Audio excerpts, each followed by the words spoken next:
On today's pro tip, we'll be going over some techniques that we've learned in the military to help you as a hunter become more successful.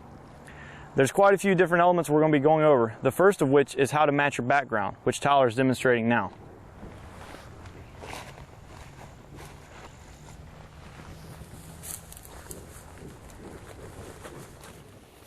The first and most important step in matching your background is determining what elevation you're going to be at. For this position, Tyler's going to be in the prone, so we've picked the low-lying grass to match the background.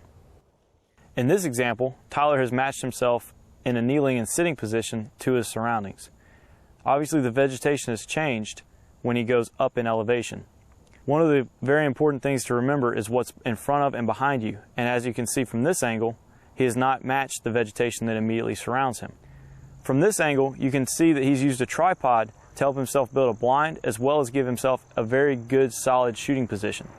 This is the same vegetation from our previous example, however we don't have the advantage of our fore and background. This looks out of place to a game animal that's walked this trail his whole life. The most effective and economical way to attach natural vegetation to you or your equipment is through the use of rubber bands.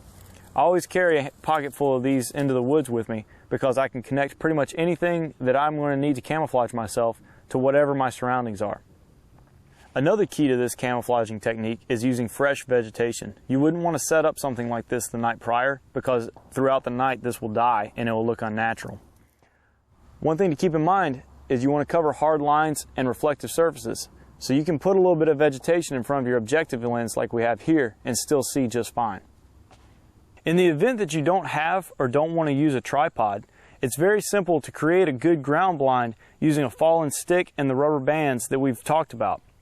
As you can see here, when Tyler takes a good seated position, he virtually disappears.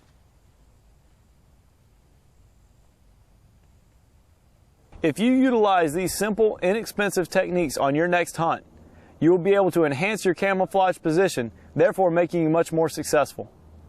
Until then, stay Army strong. Good shot.